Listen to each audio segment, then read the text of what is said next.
got 60 minutes of football. If we're gonna be world champions, we gotta start somewhere. This right here. Gotta come out the cellar.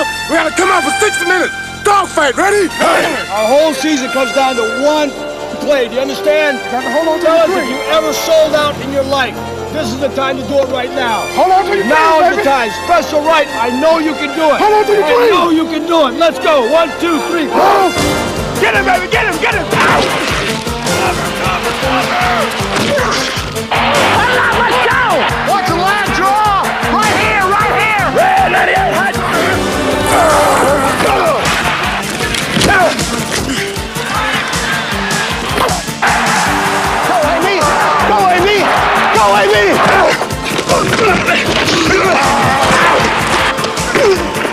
One time.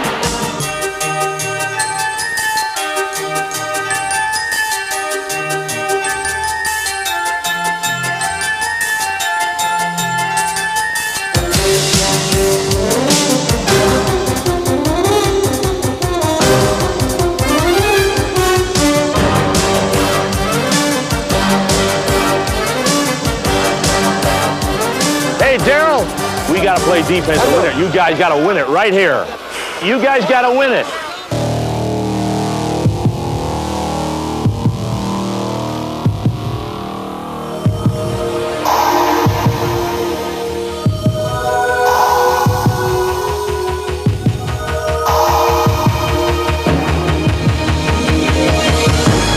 Every season and every game, men united in a single aim. All our heroes in a seasoned story, men with guts, moments of glory, a test of strength and a test of pride, a test of spirit deep inside. Teams united in a single name, of battle burning when victories flame.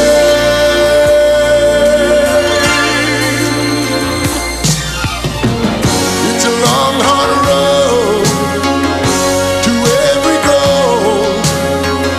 It's a long, hard road, and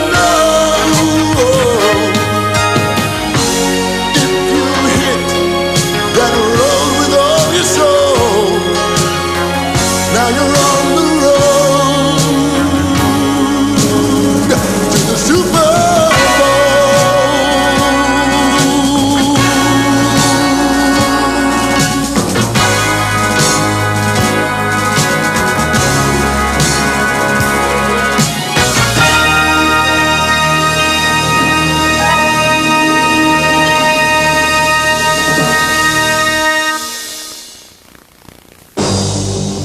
One more victory would have sent the '86 Washington Redskins to Super Bowl 21. But in the conference title game, the New York Giants were the better team. 1986 was simply the Giants' year, and the Redskins were merely another obstacle to be dealt with and brushed aside.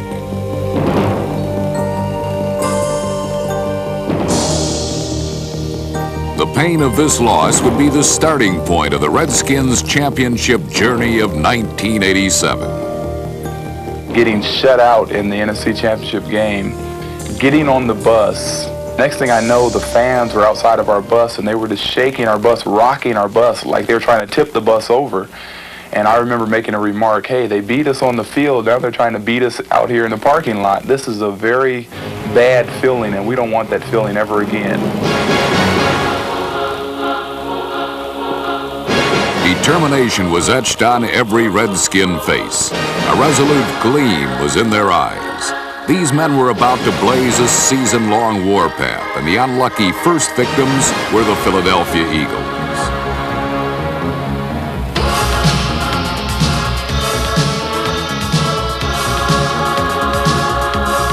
On opening day, the Washington defense was tough when it had to be. And the offense weathered an injury to starting quarterback Jay Schrader with an impressive off-the-bench performance from backup Doug Williams.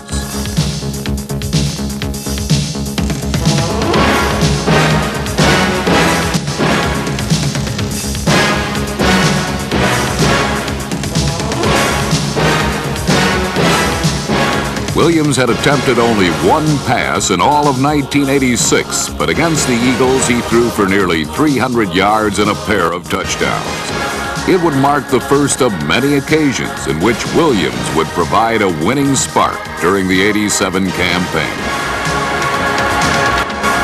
But winning was not something the Redskins would accomplish the following week. Jay Schrader's nagging injury put Williams in the starting lineup, and Doug responded with 3 more touchdown passes. But a missed extra point and a solid performance from Falcon quarterback Scott Campbell sent Washington down to its first defeat.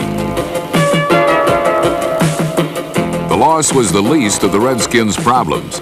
A league-wide players' strike began the following day, and the scramble was on to find replacements capable of wearing the burgundy and gold in the veterans' absence. The abilities of general manager Bobby Beathard and his scouting staff would be seriously tested. I am a general manager a little different from others because I do go out and scout all the time. I'm not one to sit in the office and do paperwork all day. Being out in the field looking for players, that's what I do best. Beathard had sharpened his skills in the early '70s under one of football's greatest coaches. Getting the opportunity to go with Don Shula was probably the biggest break that I got in pro football. With Don, I was with the team on the sideline each week and had responsibilities there, and he involved everybody, the scouts, the coaches, everything was intertwined. And I think that when I came here, that was probably the biggest thing that I thought was responsible for success. From Shula to Gibbs, wherever Beathard has gone, success in Super Bowls have followed. I can rest assured that since I've been here, Bobby's going to do everything he can to get me that player at that position. Bobby has done a tremendous job of picking players down the draft that wind up being very good players, and he's continually looking, and I don't think he's fixed in one direction where it's only the draft. He's willing to do whatever it takes. Perhaps Beathard's most impressive accomplishment was his swift and efficient acquisition of quality players for the Redskin replacement squad. It was a lot of fun, to be honest with you. It was a challenge. It was almost like forming a new league, but you had to do it in 10 days. Heck, the games count, so you have to win the games, and then maybe we'll be able to take advantage of something like this. The Redskins took greater advantage of replacement football than any other team in the NFL. Experts league-wide acknowledged that Washington fielded the best substitute athletes, and they began proving it against the Cardinals.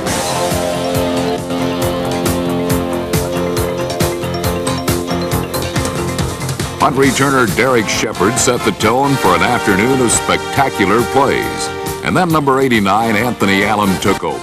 Allen set a club record with 255 yards receiving, along with 3 touchdown catches. 7-7 tie. Back is Rubert to pass. Works around at the goal line, fires it up the field, got a man deep, got it complete to Anthony Allen at midfield. It's a horse race. He's gone. Goodbye. Touchdown. While the first Redskin replacement victory was impressive, it paled in comparison to the dominant display shown the following week in the New Jersey Meadowlands. Washington literally ran over the Giants with the Redskins' highest point total of the year. Here's Vitale on the carry, up the middle, good hold, he's gone. Beautiful run by Lionel Vitale for a touchdown. A pair of Lionel Vitale scores and a 64-yard scoring pass from Ed Rubert to Ted Wilson were more than enough for the replacement Redskins to post victory number 2. A week later on Monday night, Washington made it 3 in a row by beating Dallas. The victory was made all the sweeter because the Cowboy roster was laden with veterans who had decided not to strike. Conversely, Washington did not have one veteran cross the picket line, the only NFL team to do so. On this night, the Redskins' substitutes were too much for the veteran-filled Cowboys to cope with.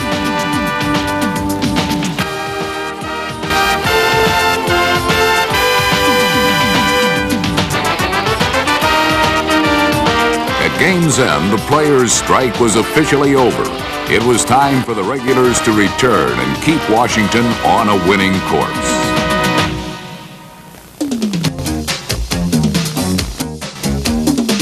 Redskin head coach Joe Gibbs was now faced with a serious challenge.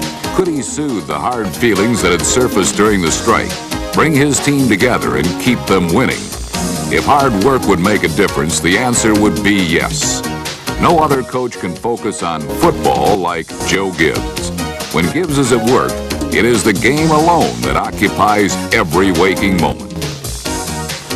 Somebody said something, and I made a joke about the fact, hey, tell me what's going on in the outside world, and somebody mentioned, have you heard the word Oliver North? And I said, no, who's he? Though Gibbs might not be an expert, he is the winningest active coach in the NFL, and one national magazine proclaimed him to be the best coach of all time. But Gibbs knows that he is judged mostly by how his teams performed in their last game.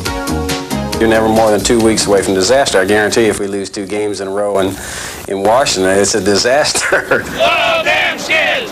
Love them Skids! In football, it can come to an abrupt end, and I think you live in that realization all the time this next week, and something could happen to you disastrously next week. There have been few disasters in the Joe Gibbs era. In a city where political competition is also a spectator sport, Gibbs' love for the taste of battle has made him a hometown hero. I enjoy people. I enjoy the competition. It's as competitive as it can get, and we all start out with that goal in mind, and one team eventually gets it, and I think that's one of the exciting things about what we do. There's going to be a final conclusion to everything that we start out. In the remaining weeks of the turbulent 1987 season, Joe Gibbs would lead his team to a Super Bowl in what would be the finest coaching effort of his illustrious career. No one was happier to see the return of the regular Redskins than the RFK faithful.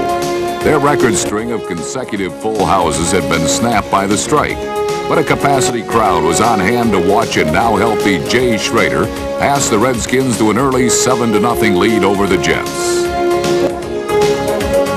By the fourth quarter, however, the visiting New Yorkers had bolted to a 16-7 lead and threatened to pull off an upset. Such hopes were quickly dashed by the Redskin rush. Dave Butts, Darrell Grant, Monty Coleman, Mel Kaufman, and Neil Okowitz snuffed out any further Jet scoring opportunities with 7 sacks. And Jay Schrader rallied the offense for 2 late scores to earn the comeback victory.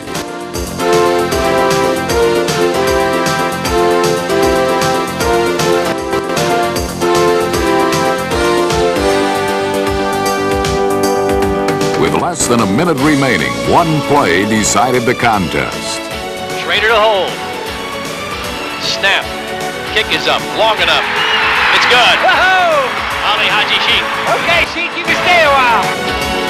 If the Redskin victory over the Jets was the closest of the season, Washington's next game at Buffalo was their most decisive win of 1987. The Washington defense was in the Buffalo backfield all afternoon, shutting the Bills out until well into the fourth quarter. By then, the Redskins had the game firmly in hand.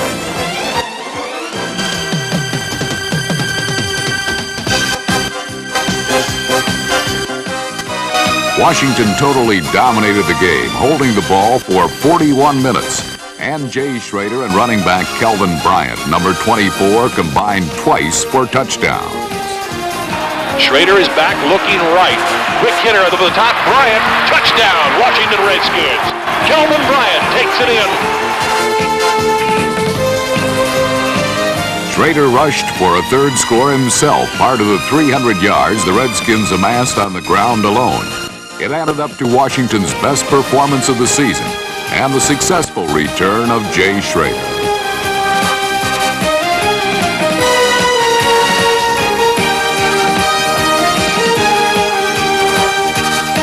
Schrader's dynamic rise to stardom began in dramatic fashion on a fateful Monday night just 2 years before against the New York Giants. When starting quarterback Joe Theismann suffered a broken leg that ended his career, the Redskins lost the leading man of their offense. But Schrader was the understudy waiting in the wings, and after he threw a game-winning pass against the Giants, he proved he belonged on center stage.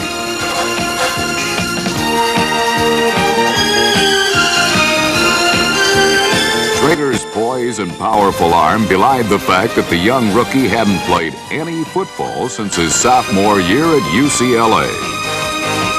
In fact, Schrader had hoped to end up behind home plate rather than behind the line of scrimmage. Baseball is my first love, there's no doubt about it, and when I was growing up, the only thing I wanted to be was the next Johnny Bench. He was my idol and everything else, and unfortunately things didn't work out, and I was able to fall back on football. Schrader takes the snack, backpedals straight back, fires it out over the middle, got a man, it's Pellegrino at the 10, into the end zone, touchdown, Washington Redskins. We took a shot in the third, so we took a chance. I don't think it was a big chance because a lot of teams liked him, and the guy, he's getting better all the time. He's still a young kid. In 1986, Schrader made the Pro Bowl and produced a club record 4,100 aerial yards. Many of those yards came from passes to fellow Pro Bowler Art Monk, number 81. Like Schrader, Monk is also a record setter. His 106 receptions in 1984 is the highest total in NFL history, a testament to his stamina and durability. I've always been sort of a mid-range, short, possession type passing receiver. I take a lot of pride in being pretty durable, being able to catch the ball over the middle, playing every down, never coming out.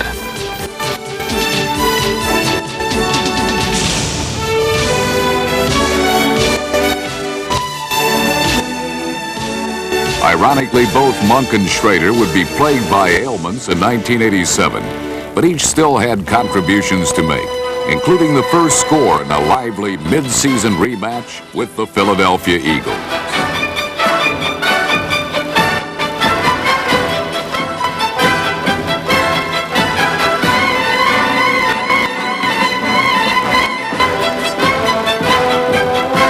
Monk's catch, along with a scoring run by George Rogers and an alert theft by number 28 Darrell Green, gave the Redskins a 21-17 halftime advantage.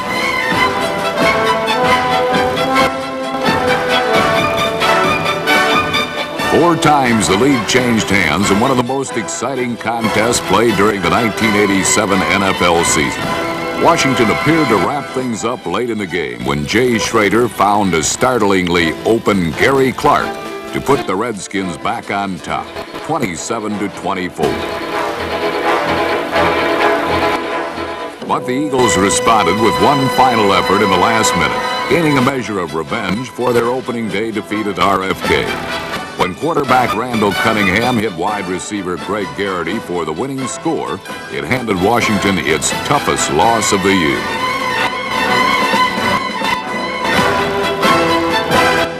The Redskins were happy to be out of the Quaker City and back on friendly turf, returning to the partisan cheers of the RFK fans. Those hurrahs were instrumental in the win over Detroit. Lions quarterback Chuck Long could not call plays over the roar of the crowd. And despite protests from the Detroit sideline and any effort to quiet the throng, the D.C. diehards dealt their decibels in deafening doses.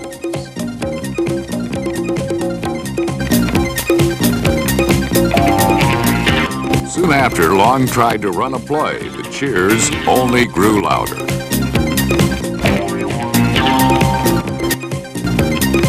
Number 45, Barry Wilburn, halted an important Lion drive, one of 4 interceptions the Redskins would make. And then Doug Williams came off the bench to put instant pep in a previously sputtering Washington attack.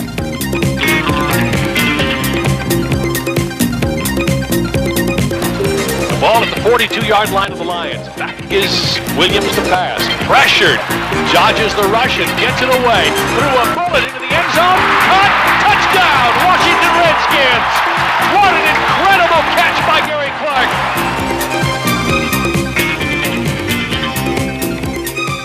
Coach Gibbs, I guess, felt like the team needed a shot in the arm, and I went in and responded with 2 TDs before half, and I think what that did for us as a team and Coach Gibbs was let him know that we're capable of having 2 starting quarterbacks on this football team. Williams would be the choice the following week as the Redskins hosted the Rams in a nationally televised Monday night game. and his performance included running for 1 score and passing for 2 others.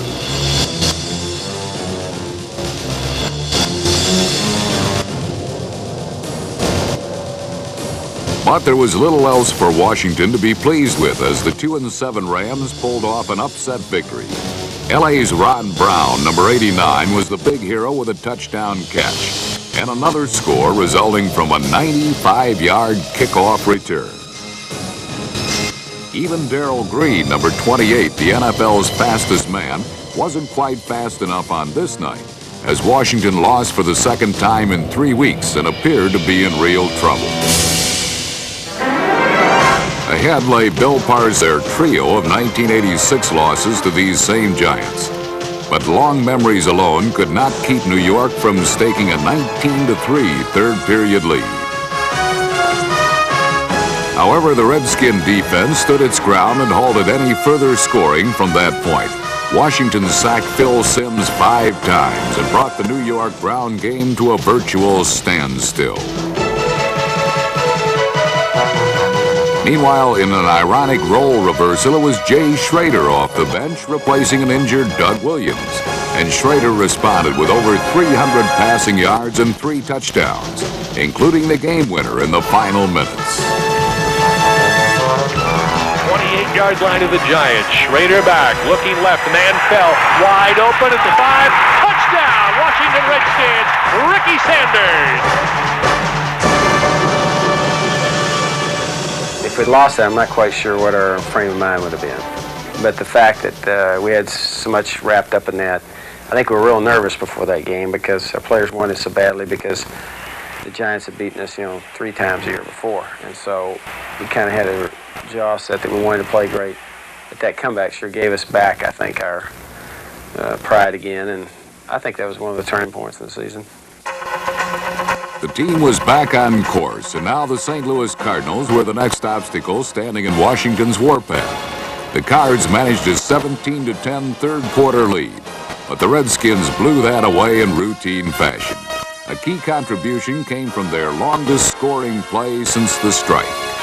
Back goes Schrader to pass, sets, looks to the right, throws it deep, got Clark wide open at the 10, goodbye, touchdown, Washington Redskins. The 84-yard hookup was one of 2 touchdown passes thrown by Schrader, who also added a 3rd score off the quarterback draw.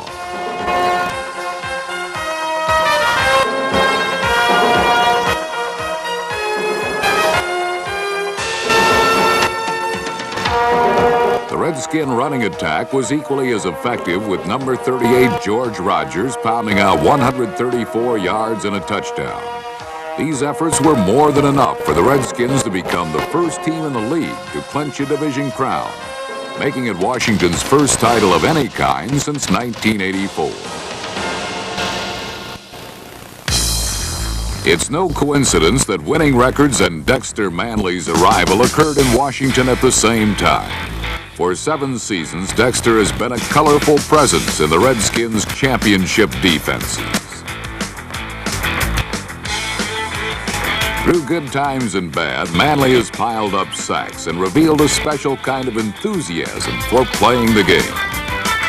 I play with a lot of emotion. I don't care where we play. People are people. If we're in Green Bay, if they rooting for their team, I like that because then that gives me a chance to go out and show these people what I can do. And so it doesn't matter to me where you play at. When you're a football player, you're going to play regardless if it's in Timbuktu. All the world's a stage for Manley, whose actions speak louder than words. Sometimes. There have been a few moments when Dexter's declarations have raised a few eyebrows. He really makes it kind of interesting. It's not mundane and blasé because you know Dexter's going to come out with something sooner or later.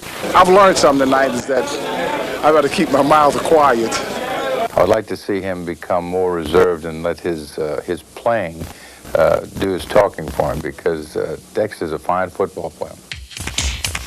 Unlike some who swagger but then stumble, Dexter Manley is one man who has been able to back up his big talk with big play in big situations.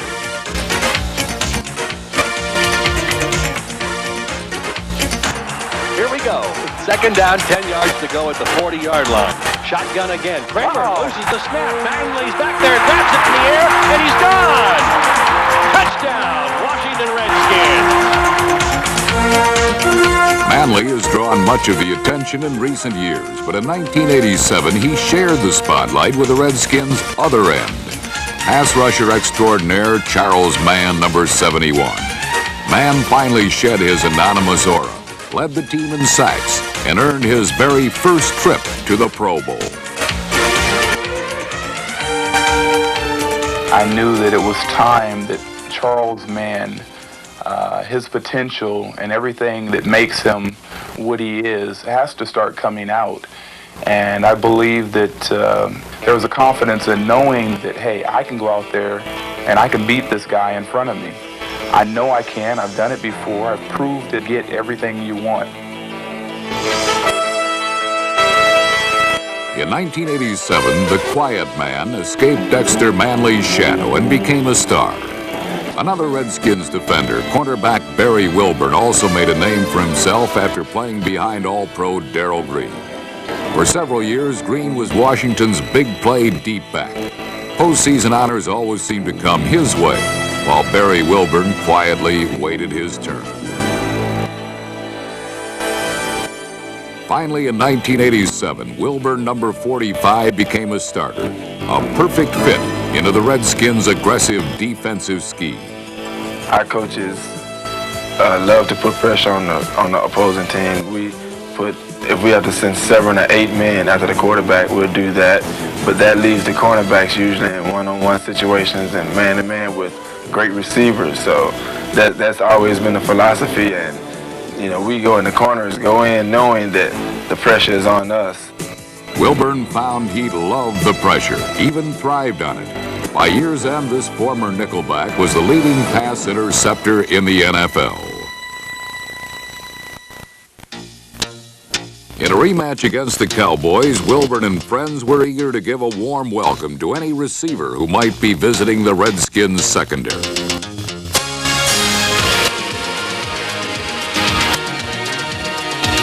While Todd Bowles, Alvin Walton and company made the Texans see stars, Jay Schrader was lighting up the skies as the Redskins breezed to a 3-touchdown lead.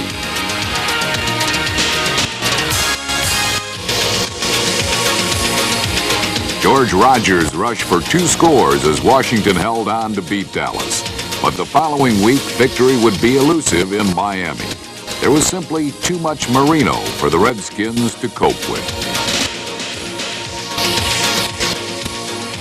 The Dolphin quarterback torched Washington for nearly 400 yards and 3 touchdown passes in what would prove to be the Redskins' final defeat of 1987.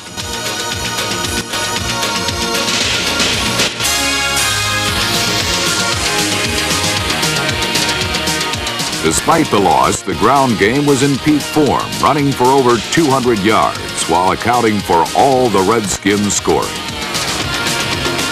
In 1987, Washington was third in conference rushing, even though no back gained even 700 yards. The unsung heroes came from one of the NFL's most talented offensive lines: Bostic, May, Thielman, McKenzie, Jacoby, and Grimm. Towers of power who cleared the way for ball carriers Rogers, Bryant, Griffin, Branch, and rookie Timmy Smith, number 36. Their favorite play was the counter gap, a run that goes to one side while blocking patterns appear headed for the other. It sends defensive pursuit away from the ball and leaves a vacated area ripe with opportunity.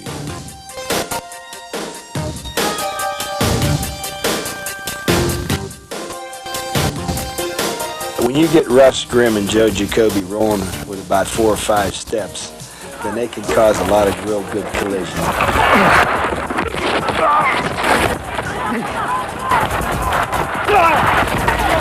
We call Jacoby Interstate 66 because when he starts rolling, we're just following. It is football's most devastating running play, a call that would serve Washington well in weeks to come. The counter gap also symbolized the team's character: basic, dependable, and relentless. Personality, I think, is a team that is not very respected throughout the NFL, but I think we got 45 guys that come any Sunday. When that final gun, before that final gun clicks off, we're going to find a way to win the game. The Redskins saved their best comeback for the final week of the regular season. At the Metrodome, they faced a Viking team that needed a win to make the playoffs. Washington responded with an afternoon of amazing plays and heroic efforts. He tried to throw the ball in, and I was there and caught it, and I just wanted our offense to have the ball at least at the 20-yard line.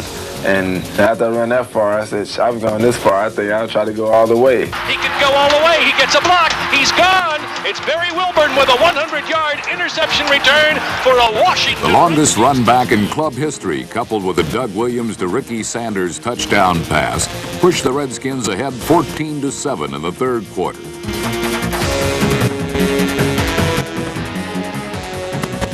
But a run of 17 straight points put Minnesota back on top deep into the final period. Flea tucked away. But enough time remained for one more Redskin miracle. Doug Williams had come off the bench earlier in the day when Washington needed a lift, and there was enough Williams magic left to send the game into overtime. Man-to-man defense. Back is Williams, rolling out slightly to his right, throws it over the middle. He's got Sanders at the 30, at the 20. He cuts back to the 15, far side 10, 5, end zone, touchdown, Washington Redskins. 51 yards. Doug Williams has tied this game. In sudden death, the Redskins wrapped up the victory with a winning field goal by Ali Haji Sheikh. Once more, Washington had somehow come from behind and found a way to win. It was a scenario that would surface again in postseason. Circumstances that would bring out the best in the Redskins and their now undisputed team leader.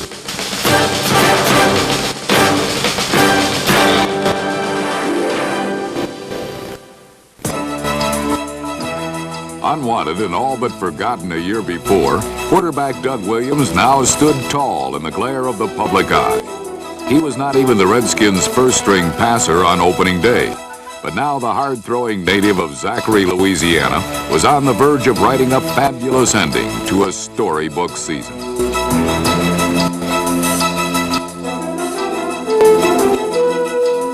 Throughout a stormy career, Doug Williams had been known as both savior and sinner, a gifted but sometimes erratic talent.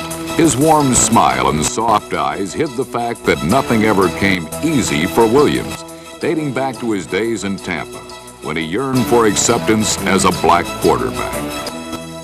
A lot of people just not ready to accept the fact that a black quarterback is playing in the National Football League. And, it's nothing that you could do anything about, I could do anything about. It's just that a lot of people just not ready to accept it.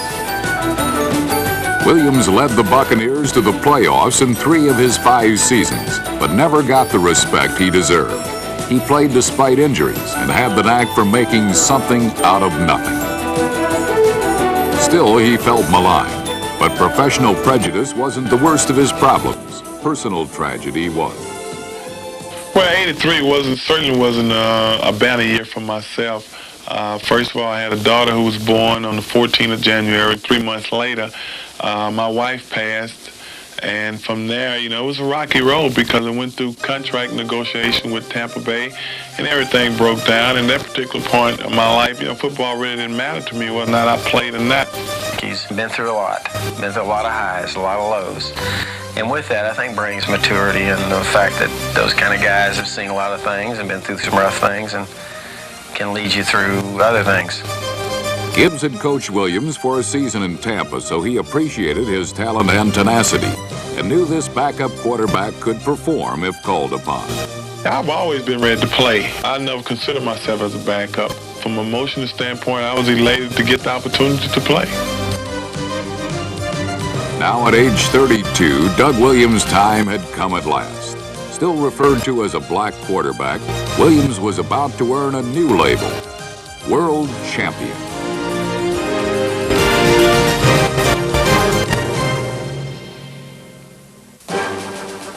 From Soldier Field in Chicago, good afternoon. I'm Frank Herzog, along with Sonny Jurgensen and Sam Huff. Do you believe in deja vu? The Redskins were here in Chicago 1 year ago to play their first playoff game against these same Bears, and they pulled off the upset and advanced to the NFC Championship game. The stakes are higher today, though. If they can win here today against the Bears, the NFC Championship game this year would be at home in RFK. But the Bears were determined to end Washington's season right on the frozen turf of Soldier Field, bolting to a 14-0 second period lead. Once again, the Redskins would have to dig themselves out of a hole, and they would do it by riding the rocket arm of their comeback quarterback.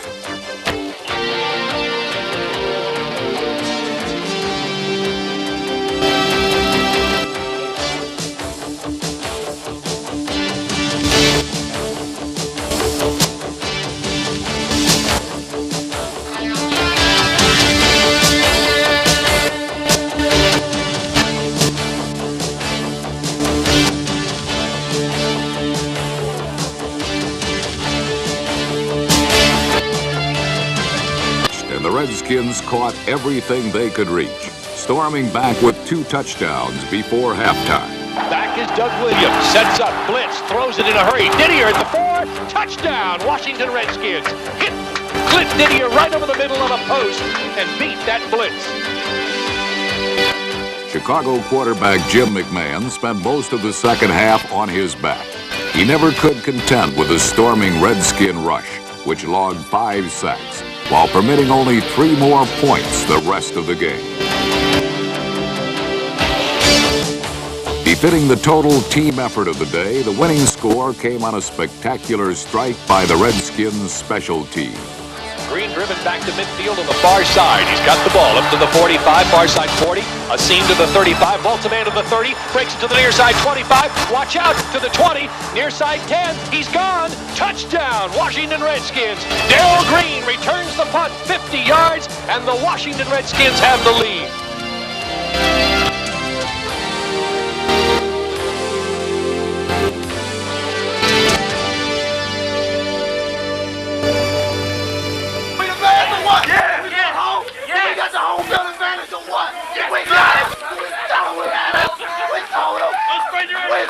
For team owner Jack Kent Cook and all his staff, this victory was a deeply satisfying shared effort. I tell you, our defense played great, man. Give our defense a lot of credit. Give Doug Williams, the coaching staff. Hey, great organization, man. I'm just glad I'm a part of it, man. We got 1 more game to go. Well, we had a meeting last night, and the attitude was that we was going to never say die. No matter what happens, good or bad, we're going to have an attitude of go on, we're going to make good things happen to ourselves. And that's what happened. The defense came up with big plays. The offense came up with enough big plays that, to help us win the game. And basically, that's going to be our attitude going into next week. No matter how bad things get, we just got to come out and keep on trying until the end, It's not over till the fat lady sings. San Diego, here we come. Redskins got them on the run. Led by Williams, golden arm. San Diego, here we come. Bring on the dogs and their angry crowds to the best fans in the league. And when they went back to Cleveland, we'll be cheering them on when they leave. Yeah! In perhaps the most exciting championship weekend in league history, the AFC and NFC showcased title games that would determine the final survivors on the road to Super Bowl 22. In every season's quest for fame, men united with a single aim. Meet the challenge of every goal, then set their hearts on the Super Bowl. A test of strength and a test of pride, a test of spirit deep inside. A team united in a single name, a battle burning with victory's flame. Back is Doug Williams, sets Loads up, plenty of time, going deep over the middle. Got Kelvin Bryant, the 10, the 5, touchdown, Washington Redskins.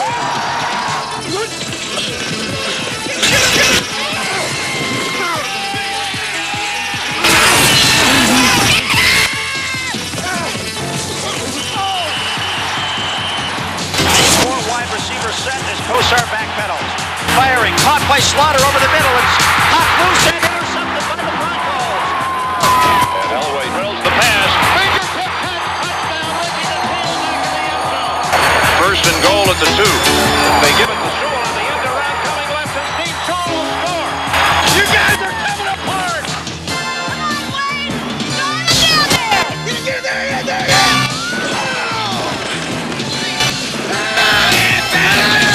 Back to throw, pump action fake. Throw, and in the corner of the end zone, a touchdown! What started off as Redskins domination has now changed. We on our way, baby. We on our way. Big hand off to Biner. Kosar to throw. Now steps up in the pocket. Loops it for Biner, who got it at the 15, 10, 5. Touchdown, Browns. Here's Elway retreating to the 9-yard line. In trouble. Dancing around. Breaks free. Firing. It is caught by Jackson at the 25. Breaks a tackle. Gets a first down at the 35, 40, 45. Body proud, stand tall to the waves and the roar of the crowd. Body steel and body stone. Never victory to call your own. Never a chance to win it all. Another another fall. Though for some the glory has gone, and yet for others the dream lives on.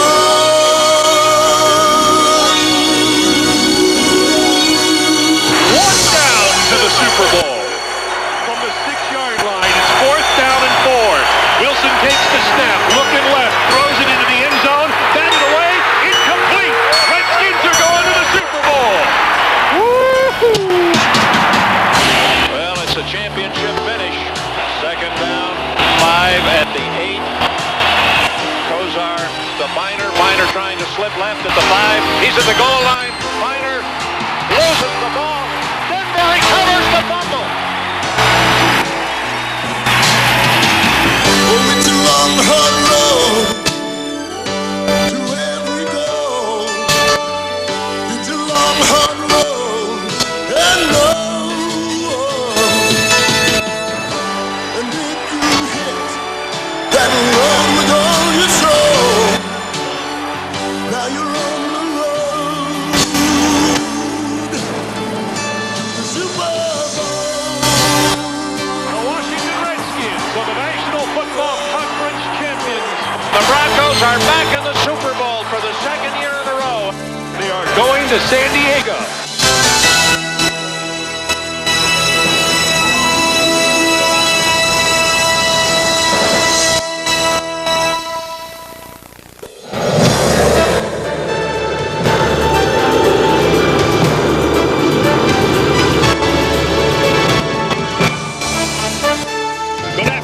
From Jack Murphy Stadium in San Diego, California. The road to Super Bowl 22 stops right here. This afternoon, we're going to play the biggest football game in the history of Western civilization. Or for this year, anyway. The Washington Redskins against the Denver Broncos. Come on! Let's go! Touchdown, double and on key! Let's go!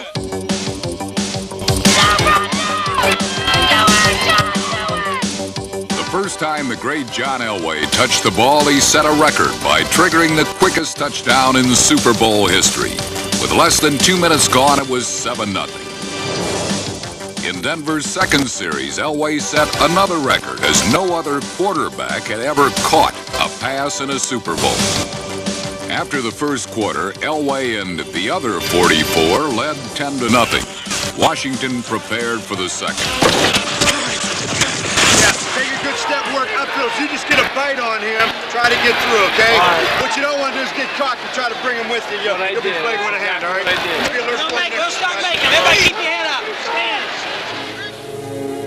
The quarter. The second quarter, to be specific. 15 minutes of madness for Denver, of might for Washington. A blur to the millions who watched. First and 10 at the 20-yard line. I formation, play action fake. Williams going up top. Got Sanders on the fly. Midfield. He's gone unless they can catch him. The 30, the 20, the 15, the 10. Touchdown, Washington Redskins. We're coming back. We're going to do it. Third down, 2 yards to go. It's Monk who's in motion. Williams to pass, lobs it up. He's got Clark at the goal line. He's got it. Touchdown, Washington Redskins. First and 10 at the 42. He'll hand off to Smith. The deep back. Good hole. Midfield. Horse race to the 40. Far side 35, 30, 25, 20, 15, 10, 5. Touchdown, Timmy Smith. Williams looks over that Bronco defense. Here he comes. Nope. Faked out everybody. He's got Sanders in the clear at the 10. Touchdown. A new Super Bowl record. Williams is back. Lobs it into the end zone. He's got Didier. Touchdown. Holy cow. It's 34 points in this quarter. Before the game, Doug Williams was asked how it felt to be the Super Bowl's first black quarterback. Afterwards, how it felt to be its most valuable player by firing 4 touchdown passes in the second quarter alone. Down passes in that remarkable quarter. And his 193 receiving yards set yet another record. The Redskins scored 5 straight unanswered touchdowns in the most explosive quarter in Super Bowl history. At the heart of that attack was a previously anonymous running back named Timmy Smith, who ripped through gaping holes for 131 yards by halftime.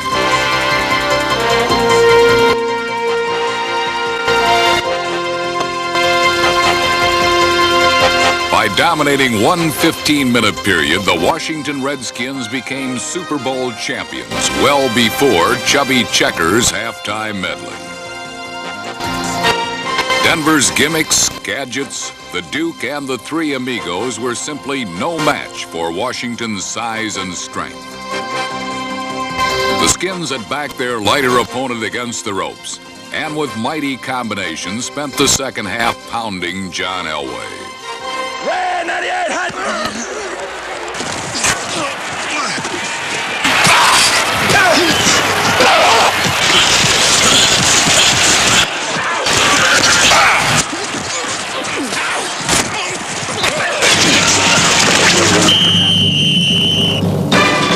The only bit of drama remaining was Timmy Smith's pursuit of Marcus Allen's Super Bowl rushing mark. Smith's 204 yards set a new standard, and his second score mercifully ended Super Bowl 22. Now, here comes Timmy Smith up the middle. Touchdown, Washington Redskins. For the second time in a decade, Washington claimed the Vince Lombardi Trophy. The Redskins had blazed their warpath, and it had taken them down Glory Road to the World Championship.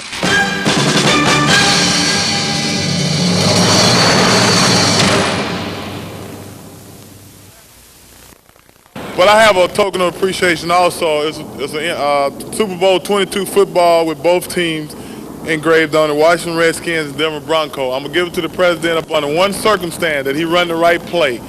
And the play is trips right, fake zoom, Larry crisscross. And he got to throw it.